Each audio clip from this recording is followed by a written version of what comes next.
শৰৎকালৰ ৰাতি অতি বিতোপন ৰাসক্ৰিয়া কৰিতে কৃষ্ণৰ ভৈলমন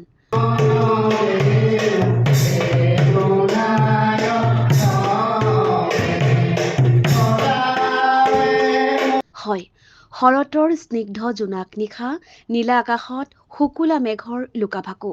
ইয়াৰ সমান্তৰালকৈ এতিয়া ৰাসৰ আখৰাত ব্যস্ত বিভিন্ন সত্ৰ নামঘৰ অনুষ্ঠান আদি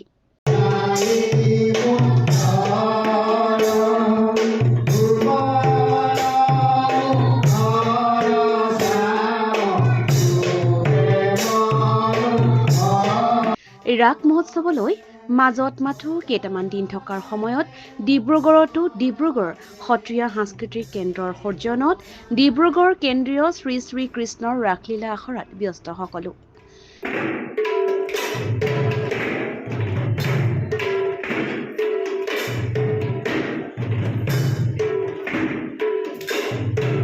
ডিব্ৰুগড়ৰ শ্ৰী শ্ৰী আউনীআটী শাখা সত্ৰত 15 আৰু 16 নৱেম্বৰত অনুষ্ঠিত হ'ব লগা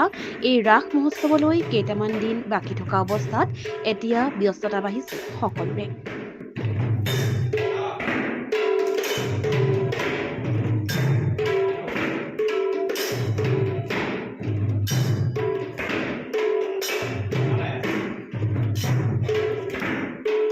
নিশা দুপৰলৈকে চলিছে ৰাসৰ আখৰা আমাৰ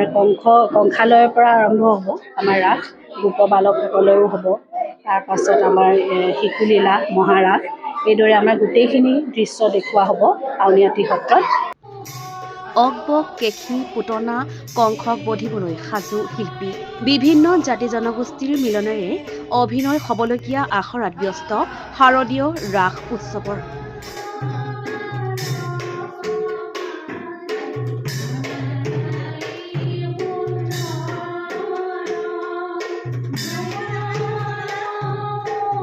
এই ৰাসভাগী